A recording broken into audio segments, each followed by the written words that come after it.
जय हिंद साथियों, आज के इस क्लास में आप सभी का बहुत बहुत स्वागत है। तो साथियों, बिहार पुलिस सिपाही की नई भर्ती 2025 के लिए आज हमारा सेट नंबर 26 चलेगा। साथियों, इससे पहले टोटल 25 सेट का डिस्कशन हो चुका है और सभी प्रैक्टिस सेट का पीडीएफ भी आंसर के साथ एप्लीकेशन पर डाल दिया गया है। एप्लीकेशन का लिंक डिस्क्रिप्शन बॉक्स में है, जाकर आप लोग डाउनलोड कर सकते हैं। और जो भी साथी चैनल पर पहली बार आए हैं, आप लोग क्लास का समय जो है उसको नोट कर लीजिए। एक क्लास का समय है शाम में 7:30 बजे और दूसरा है रात में 8 बजे। तो दोनों क्लास को डेली अटेंड कीजिए। तो साथियों, आज का पहला क्वेश्चन देखिए, भारत में स्थानीय शासन किसका विषय है? संघ सूची का, राज्य सूची का, समवर्ती सूची का या फिर डी अवशिष्ट विषय का? चलिए, क्वेश्चन नंबर 1 के लिए आप लोग आंसर बताइए। भारत में स्थानीय शासन किसका विषय है? तो यहाँ पर इस क्वेश्चन का आंसर क्या हो जाएगा? राज्य सूची का विषय है। अब बात कर लेते हैं संघ सूची, राज्य सूची और समवर्ती सूची के बारे में। तो संविधान का जो 7वीं अनुसूची है उसमें 3 सूचियां हैं, संघ सूची, राज्य सूची और समवर्ती सूची। अब क्वेश्चन यहाँ से बनता है, संघ सूची में पहले कितने विषय थे? तो पहले 97 विषय थे। वर्तमान में इसमें टोटल 100 विषय है। राज्य सूची की बात करें तो इसमें पहले 66 विषय थे, वर्तमान में 61 विषय है। समवर्ती सूची की बात करें तो पहले इसमें 47 विषय थे, वर्तमान में 52 विषय है। समवर्ती सूची में क्या क्या आता है? तो समवर्ती सूची में जैसे कि आपराधिक कानून आ गया, विवाह, तलाक, शिक्षा, वन, ये सभी किस में आता है? समवर्ती सूची में आता है। एक क्वेश्चन बनता है कि जनसंख्या नियंत्रण किस सूची का विषय है? तो याद रखिएगा, जनसंख्या नियंत्रण भी समवर्ती सूची का ही विषय है। संघ सूची में क्या क्या आता है? तो रक्षा, विदेशी मामले, बैंकिंग, रेलवे, मुद्रा, परमाणु ऊर्जा संघ सूची में आता है। और राज्य सूची में क्या क्या आता है? तो कृषि हो गया, पुलिस हो गया, स्थानीय शासन हो गया, सार्वजनिक स्वास्थ्य हो गया, ये सभी राज्य सूची में आता है। तो यहाँ पर हमारा आंसर क्या हो जाएगा? बी ऑप्शन, राज्य सूची। अगला क्वेश्चन, व्यक्ति जो देश बंधु के नाम से भी जाना जाता है वह कौन है? और साथियों, क्लास में हम आपको जो भी ये सब एक्स्ट्रा क्वेश्चन बताते हैं, अगर आपको 1 लाइनर फॉर्म में लिखा हुआ चाहिए तो आप लोग इस नंबर पर मैसेज कर सकते हैं, व्हाट्सएप मैसेज 9631887058। ठीक है, बिहार पुलिस का क्वेश्चन बैंक या फिर स्पेशल बिहार जीके का नोट्स, क्लास का नोट्स, 1 लाइनर जीके, कुछ भी चाहिए तो इस पर मैसेज करके बता सकते हैं। तो व्यक्ति जो देश बंधु के नाम से भी जाना जाता है वो है CR दास, यानी कि चित्तरंजन दास। यहाँ पर डी ऑप्शन आपका सही जवाब है, ध्यान रखिएगा। ठीक है, चलिए आगे बढ़ते हैं। रविन्द्रनाथ टैगोर की बात करें तो इनको नोबेल पुरस्कार कब दिया गया था? 1913 में दिया गया था, साहित्य के क्षेत्र में। अगला क्वेश्चन, सरकारिया आयोग किससे संबंधित है? बहुत ही शानदार क्वेश्चन है, बताइए इसका आंसर क्या होगा। और जो भी साथी चैनल पर पहली बार आए हैं, क्लास का समय नोट कर लीजिए। एक क्लास आपको शाम में 7:30 बजे दिया जाता है, दूसरा क्लास रात में 8 बजे। और दोनों क्लास का जो PDF है वो आपको आंसर के साथ एप्लीकेशन पर मिल जाएगा। इसी नंबर पर आपको मैसेज करना है कि हमको ये चाहिए, जो भी चाहिए इस पर मैसेज करके बता सकते हैं। तो सरकारिया आयोग किससे संबंधित है? तो यहाँ पर इस क्वेश्चन का आंसर बताइए फटाफट से। इसका आंसर हो जाएगा केंद्र और राज्य संबंधों से।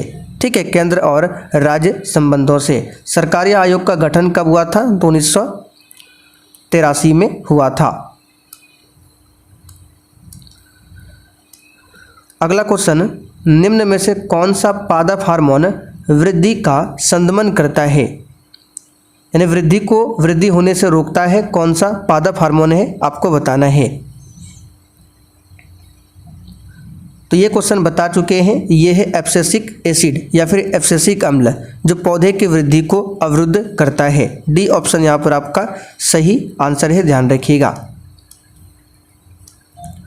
राष्ट्रीय खेल दिवस मनाया जाता है, बिल्कुल आपके सिलेबस पर आधारित क्वेश्चन है। और साथियों, एप्लीकेशन का लिंक डिस्क्रिप्शन बॉक्स में है, आप लोग जाकर डाउनलोड कर सकते हैं, या फिर जो हमने पीछे आपको नंबर लिखाया, कुछ भी दिक्कत हो उस पर मैसेज कीजिए। तो राष्ट्रीय खेल दिवस प्रत्येक वर्ष 29 अगस्त को मनाया जाता है। ठीक है, किसके जन्म दिवस पर मनाते हैं? तो मेजर ध्यानचंद का जन्म जो हुआ था 29 अगस्त 1905 को। 29 अगस्त 1905 को मेजर ध्यानचंद का जन्म हुआ था, जिन्हें हॉकी का जादूगर भी बोला जाता है। इन्हीं के जन्म दिवस पर 29 अगस्त को क्या मनाते हैं? राष्ट्रीय खेल दिवस। 28 फरवरी को क्या मनाते हैं? राष्ट्रीय विज्ञान दिवस। याद रखिएगा, विज्ञान दिवस 28 फरवरी को। निम्नलिखित में से किसकी नियुक्ति राष्ट्रपति द्वारा नहीं की जाती है? साथियों, क्लास में जितना भी एक्स्ट्रा क्वेश्चन आपको बताया जाएगा ध्यान से सुनना है। ठीक है, अगर आप लोग डेली इस प्रकार से सुनेंगे तो एक भी क्वेश्चन आपका छूटेगा नहीं। बार बार सुनते रहिए, आपका रिवीजन होते रहेगा और एग्जाम में क्वेश्चन भी यहाँ से बनेगा। तो किसकी नियुक्ति राष्ट्रपति द्वारा नहीं की जाती है? आइए देखते हैं। राज्यपाल की नियुक्ति तो राष्ट्रपति के द्वारा होता है। ठीक है, लोकसभा का अध्यक्ष, भारत के मुख्य न्यायाधीश, वायुसेना का अध्यक्ष। तो यहाँ पर इस क्वेश्चन का आंसर क्या हो जाएगा? तो देखिए, इस क्वेश्चन का आंसर हो जाएगा लोकसभा का अध्यक्ष। बी ऑप्शन आपका सही जवाब है। लोकसभा के अध्यक्ष की नियुक्ति राष्ट्रपति के द्वारा नहीं की जाती है, ध्यान रखिएगा। लोकसभा अध्यक्ष का जो चुनाव होता है तो लोकसभा में उपस्थित जितने भी सदस्य हैं उन्हीं के द्वारा चुना जाता है लोकसभा का अध्यक्ष, ना कि राष्ट्रपति के द्वारा। बाकी मुख्य न्यायाधीश, वायुसेना अध्यक्ष, राज्यपाल, राष्ट्रपति के द्वारा नियुक्ति की जाती है। कर्पूरी देवी एक ख्यातनाम कलाकार डैश पेंटिंग से संबंधित थी। बताइए इस क्वेश्चन का आंसर क्या होगा?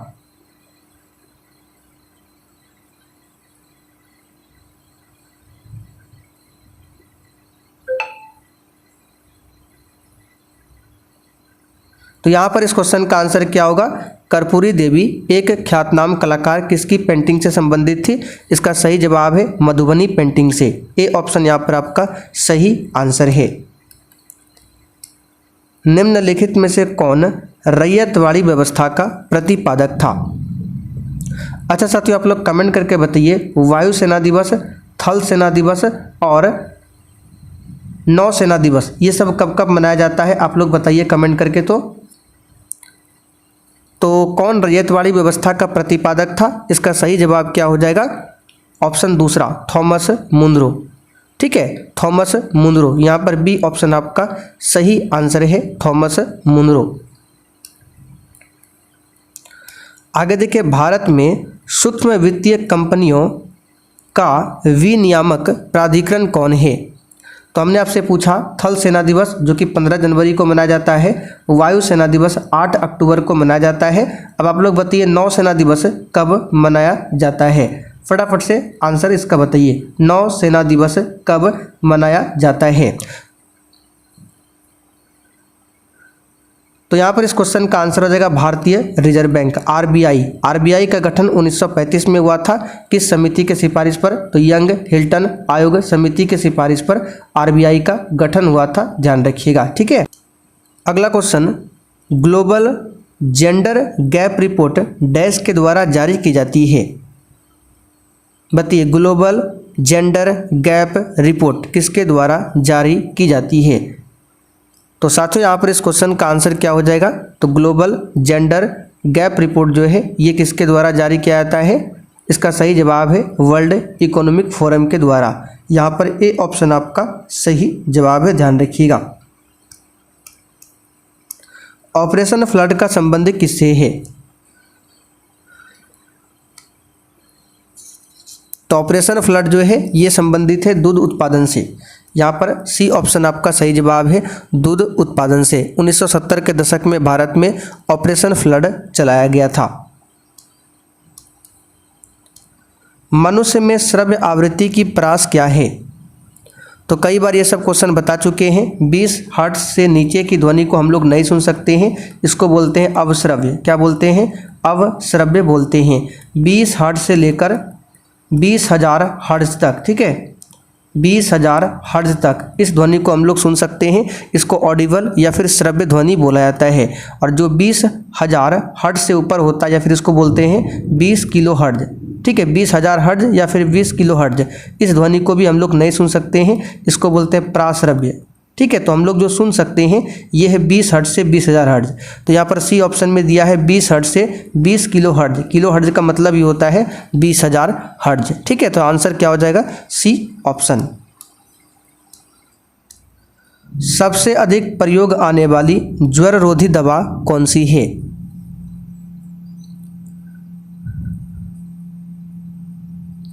तो साथियों, सबसे अधिक प्रयोग आने वाली ज्वर रोधी दवा कौन सी है? तो पैरासीटामोल।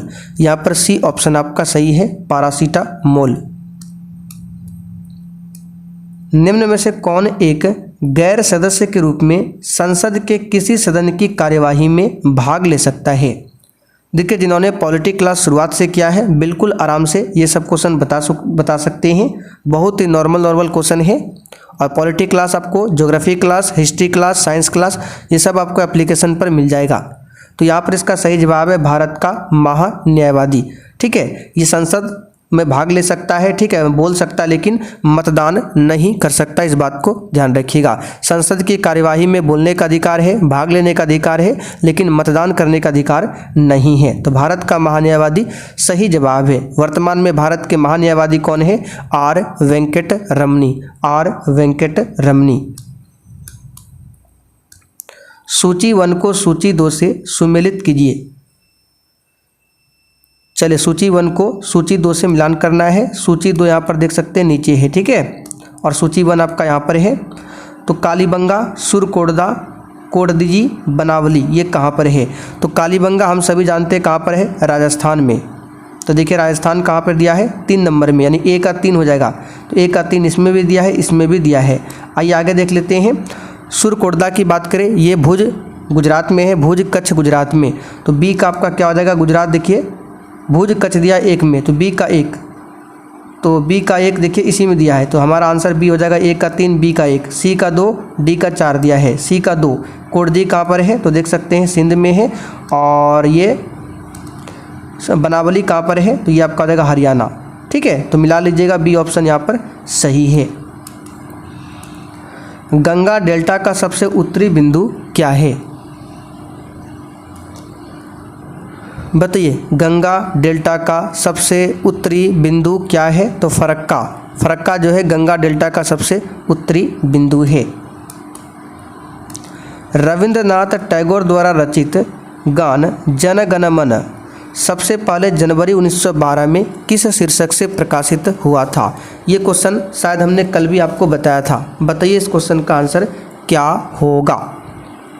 तो जन गण मन के रचयिता रविन्द्रनाथ टैगोर है। जन गण मन को पहली बार 27 दिसंबर 1911 को कांग्रेस के कलकत्ता अधिवेशन में गाया गया था।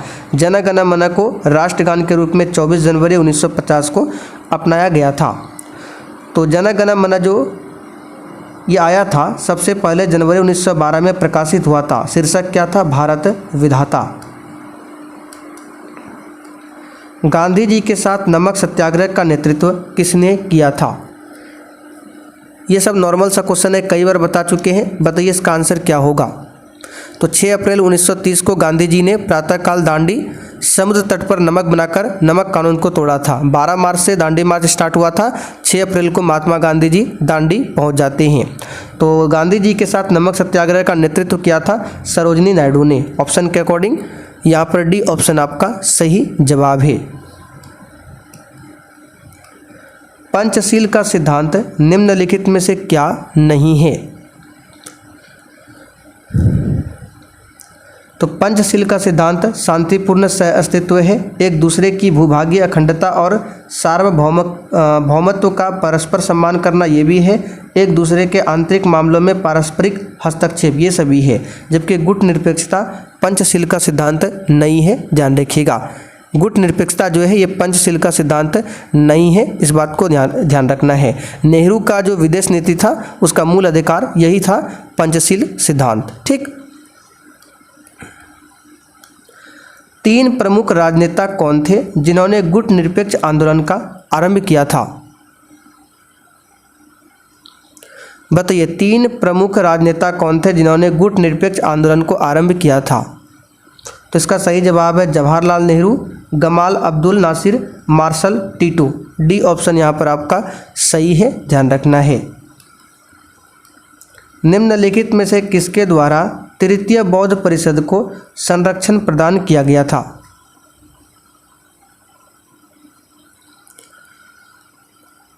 तो तृतीय बौद्ध संगति अशोक के काल में पाटलिपुत्र में हुआ था और इसकी अध्यक्षता मोगलीपुत्र सुत ने किया था। तो यहाँ पर अशोक के काल में होगा, बी ऑप्शन सही है, ध्यान रखिएगा। गुप्त राजवंश किस लिए प्रसिद्ध था? इसका आंसर है कला एवं स्थापत्य के लिए। चलिए अगला क्वेश्चन देखते हैं। किसके शासनकाल में सबसे अधिक मंगोल आक्रमण हुए थे?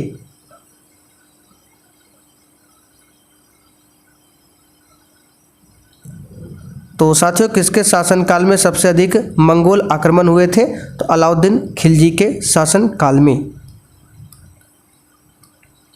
निम्नलिखित में से कौन सही सुमेलित है? तो मेट्टूर बांध के बारे में कई बार बता चुके हैं, ये कावेरी नदी पर है, लेकिन यहाँ पे कृष्णा नदी दिया हुआ है, ये तो आपका गलत हो गया। कोयना बांध की बात करें तो ये भी बता चुके हैं, महाराष्ट्र में है कोयना नदी पर, तो ये कावेरी दिया है, ये भी गलत है। मेट्टूर बांध तमिलनाडु में, ठीक है। और यहाँ पर नरोरा बांध की बात करें तो ये उत्तर प्रदेश में गंगा नदी पर है, ये आपका सही है, ठीक है। बाकी प्रवरा बांध गोदावरी नदी पर नहीं है, ये प्रवर नदी पर है, प्रवर नदी पर है महाराष्ट्र में। तो केवल डी ऑप्शन ही यहाँ पर आपका सुमेलित है, ध्यान रखिएगा। अगला क्वेश्चन, सूर्य के वर्णमंडल में गैसों के तूफान दिखाई देते हैं, बताइए किस दौरान? सूर्य के वर्णमंडल में गैसों के तूफान दिखाई देते हैं, तो याद रखिएगा सूर्य ग्रहण के दौरान। और हमारा सूर्य जो है किस सिद्धांत पर काम करता है? नाभिकीय संलयन। एशियाई देशों के निम्नलिखित में से किस समूह से होकर कर्क रेखा गुजरती है? तो 23.5 डिग्री नॉर्थ में जो काल्पनिक रेखा है वही है कर्क रेखा, जो कि भारत के बीचों बीच 8 राज्यों से होकर गुजरती है। तो एशियाई देशों में बताना है किस समूह से होकर गुजरता है, तो ये हो जाएगा सऊदी अरब, संयुक्त अरब अमीरात, इंडोनेशिया, ऑप्शन के अकॉर्डिंग। यहाँ पर सी ऑप्शन आपका सही जवाब है, ध्यान रखिएगा। चलिए, और यहाँ पे देखिए भारत नहीं है, भारत से भी गुजरता है, तो ऑप्शन के अकॉर्डिंग तो सऊदी अरब हो जाएगा, संयुक्त अरब अमीरात हो जाएगा और इंडोनेशिया हो जाएगा। ऑप्शन ए में भारत है लेकिन यहाँ श्रीलंका है, श्रीलंका तो होगा नहीं। फिर भारत, बांग्लादेश, यहाँ पे इंडोनेशिया है, ठीक है, वेनेजुएला, इथियोपिया, ये तो होगा नहीं, तो बचा आपका केवल सी ऑप्शन। आर्कटिक क्षेत्र और अंटार्कटिक महाद्वीप किसके निकट स्थित है?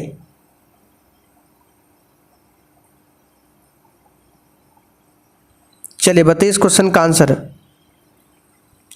तो आर्कटिक जो क्षेत्र है वो उत्तरी ध्रुव में है, जैसे कि हमारा पृथ्वी है तो ये ऊपर उत्तरी ध्रुव है, नीचे दक्षिणी ध्रुव है, तो यहाँ पर जो सर्कल है यही है आपका आर्कटिक क्षेत्र। और अंटार्कटिक महाद्वीप की बात करें तो ये तो दक्षिणी ध्रुव अंटार्कटिका पर स्थित है, ठीक है। तो आर्कटिक क्षेत्र और अंटार्कटिक महाद्वीप किसके निकट स्थित है? तो उत्तरी और दक्षिणी। आर्कटिक हो जाएगा उत्तरी ऊपर में और अंटार्कटिक महाद्वीप नीचे है दक्षिणी ध्रुव पर, तो सी ऑप्शन यहाँ पर सही है। भूमंडलीय जलवायु परिवर्तन का मुख्य कारण क्या है? तो साथियों भूमंडलीय जलवायु परिवर्तन का मुख्य कारण है वायुमंडल में कार्बन डाइऑक्साइड की मात्रा में वृद्धि। ए ऑप्शन यहाँ पर सही है। निम्नलिखित में से कौन सा कथन सही है? तो इसको डायरेक्ट याद रखिएगा, मैग्मा में गैस होती है किंतु लावा में नहीं, ये वाला ही कथन सही है। मैग्मा में क्या होता है? गैस होता है, लावा में गैस नहीं होता है, ये वाला ही कथन सही है। बाकी देख सकते हैं इसमें दोनों में गैस है, ये तो होगा नहीं, ना तो लावा में गैस होती है ना तो मैग्मा में, ये गलत है क्योंकि मैग्मा में गैस होता है, लावा में गैस होता है किंतु मैग्मा में नहीं, ये उल्टा दिया है। तो ध्यान रखना है, मैग्मा में गैस होता है, लावा में गैस नहीं होता है। उष्णकटिबंधीय घास स्थल को क्या कहते हैं? तो इसको कहते हैं सवाना। क्या बोलते हैं? सवाना। ग्रेट बैरियर रीफ निम्नलिखित में से किसमें स्थित है? तो ये सब क्वेश्चन कई बार करा चुके हैं। ऑस्ट्रेलिया के उत्तर पूर्वी तट के साथ साथ जो समुद्र में एक प्रवाल भित्ति है जिसे ग्रेट बैरियर रीफ कहती हैं, तो कोरल समुद्र हो जाएगा इसका, कोरल समुद्र में स्थित है। तापीय विद्युत को पैदा करने के लिए किस प्रकार का कोयला मुख्य रूप से उपयुक्त है? तो ये है कौन सा, बताइए कौन सा कोयला? तो एंथ्रासाइट कोयला, क्योंकि ये सबसे अच्छा किस्म का कोयला होता है एंथ्रासाइट। इसमें कार्बन की मात्रा सबसे अधिक होती है, ठीक है। एंथ्रासाइट में सबसे अच्छा कोयला है। पीट कोयला सबसे खराब कोयला है। बिटुमिनस कोयला की बात करें और लिग्नाइट की बात करें तो लिग्नाइट कोयला को भूरा कोयला भी बोला जाता है। निम्नलिखित में से कौन सा कार्य मनुष्य द्वारा किया जाने वाला है जो पारिस्थितिकी संतुलन में बाधा डालता है? तो ऑप्शन के अकॉर्डिंग भी बता सकते हैं वन महोत्सव, ये तो पारिस्थितिक संतुलन में बाधा नहीं डालेगा, वन रोपण में भी नहीं, सामाजिक वानिकी में भी नहीं, लेकिन लकड़ी काटने पर, ठीक है, सी ऑप्शन सही है। नदी का अपरदन सबसे अधिक होता है कहाँ पर? तो नदी का अपरदन सबसे अधिक वहीं पर होता है जहां नदी का प्रवाह तेज होता है, सी ऑप्शन सही है। प्रायद्वीपीय भारत की निम्नलिखित में से कौन सी नदी अरब सागर में नहीं गिरती है? तो ये भारत का मैप है, इधर अरब सागर है, इधर बंगाल की खाड़ी है। तो कौन सी नदी अरब सागर में नहीं गिरती है? आंसर है कावेरी नदी। कई बार बता चुके हैं, कावेरी नदी कर्नाटक के कुर्ग जिला में स्थित एक पहाड़ी है, ब्रह्मगिरी की पहाड़ी, वहीं से निकलती है और ये बंगाल की खाड़ी में जाकर गिर जाती है। बाकी नर्मदा नदी आप सभी जानते हैं, ये कहाँ पर है? अमरकंटक, ठीक है। अमरकंटक पहाड़ी से निकलकर ये पश्चिम की ओर बहती है और अरब सागर में जाकर मिल जाती है, ठीक है। ताप्ती भी इधर हो जाएगा अरब सागर में, तो कावेरी इसका सही जवाब है। बाकी पेरियार भी, ये सभी जो नदी है पेरियार, नर्मदा, ताप्ती, ये सभी अरब सागर में जाकर गिरती है। निम्नलिखित में से किस राज्य में प्याज का उत्पादन सबसे अधिक होता है? तो प्याज उत्पादन में आगे है महाराष्ट्र। कोयले का सबसे बड़ा भंडार किस राज्य में स्थित है? तो भंडारण के मामले में झारखंड आगे है, लेकिन उत्पादन के मामले में छत्तीसगढ़ आगे है, ठीक है। पूर्णतया कार्बनिक ऑर्गेनिक बनने वाला प्रथम भारतीय राज्य कौन सा है? तो पूर्ण रूप से ऑर्गेनिक बनने वाला प्रथम भारतीय राज्य है सिक्किम, ठीक है। यहाँ पर आंसर क्या हो जाएगा हमारा? बी ऑप्शन हो जाएगा, सिक्किम। चलिए आगे बढ़ते हैं। हमारे सौरमंडल में सबसे बड़ा ग्रह कौन सा है? तो हमारे सौरमंडल में सबसे बड़ा ग्रह है बृहस्पति, कई बार बता चुके हैं। बृहस्पति के बाद दूसरा सबसे बड़ा ग्रह है शनि। तो बड़े ग्रहों का क्रम आपको बता देते हैं, आप लोग लिखना चाहे तो लिख सकते हैं, अन्यथा आपको लिखा हुआ नोट्स में मिल जाएगा। तो बृहस्पति के बाद शनि, अरुण, वरुण, पृथ्वी, शुक्र, मंगल, बुध।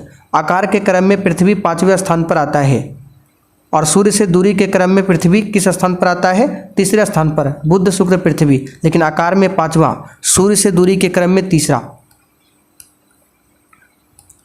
मानचित्र बनाने की कला और विज्ञान को क्या कहा जाता है? तो इसको क्या कहते हैं?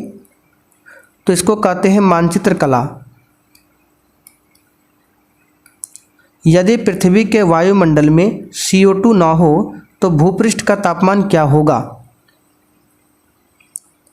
तो पृथ्वी के वायुमंडल में CO2 का होना भी आवश्यक है, ठीक है। तो यदि पृथ्वी के मंडल में कार्बन डाइऑक्साइड ना हो तो भूपृष्ठ का तापमान वर्तमान से कम हो जाएगा। क्या हो जाएगा? कम हो जाएगा। सी ऑप्शन सही है। उस महाद्वीप का नाम बताएं जहां टुंड्रा प्रकार की जलवायु नहीं पाई जाती है।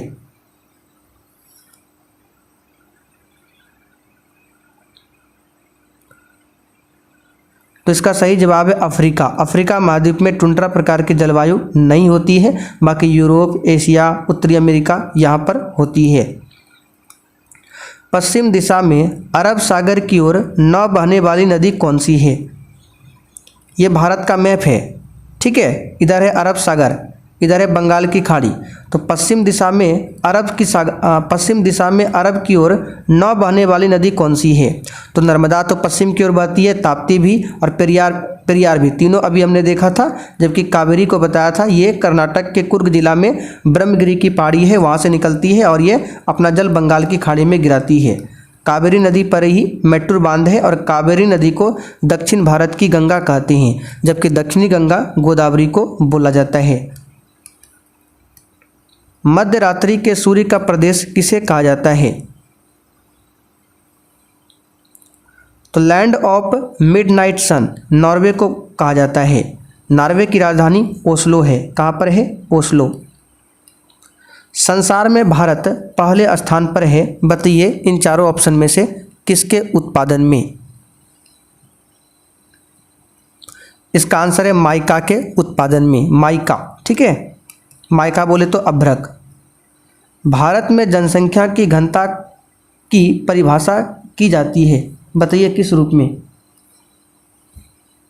तो जनसंख्या घनत्व का मतलब क्या होता है? प्रति वर्ग किलोमीटर में रहने वाले व्यक्तियों की संख्या।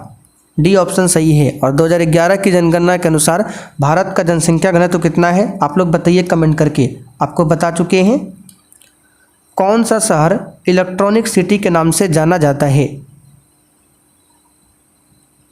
यह है कर्नाटक की राजधानी बेंगलुरु। सौर मंडल के 4 सबसे विशाल ग्रह अवरोही क्रम में कौन सा है? अवरोही क्रम बोले तो घटते क्रम। और अभी हमने आपको बताया था सबसे बड़ा बृहस्पति है, बृहस्पति के बाद शनि आता है। तो बृहस्पति के बाद बुध है, बुध तो सबसे छोटा है, यहाँ पर भी बुध है, ये होगा नहीं। तो बचा केवल सी ऑप्शन, बृहस्पति, शनि, यूरेनस, नेपच्यून। और आकार के क्रम में पृथ्वी 5वें स्थान पर आता है। अभी हमने आपको बताया था 1, 2, 3, 4, नेपच्यून के बाद पृथ्वी का ही स्थान है। आंसर हमारा क्या हो जाएगा? सी वाला ऑप्शन। यहाँ पर यूरेनस का मतलब क्या होता है? अरुण ग्रह, और नेपच्यून का मतलब होता है वरुण ग्रह। विषुवत रेखा पर गुरुत्व के कारण त्वरण क्या होगा? आंसर है ध्रुवों पर त्वरण की अपेक्षा कम है। ठीक है, ध्रुवों पर त्वरण की अपेक्षा कम है। देखिए छोटी जी की बात करें तो छोटी जी का मान सबसे अधिक कहाँ पर होता है? तो ध्रुव पर, यानी दोनों पोल पर छोटी जी का मान सबसे अधिक होता है। भूमध्य रेखा पर सबसे कम होता है। पृथ्वी के सेंटर पर 0 होता है। पृथ्वी की सतह से ऊपर या फिर नीचे आने पर क्या होता है? घटता है। तो विषुवत रेखा पर गुरुत्व के कारण त्वरण क्या होगा?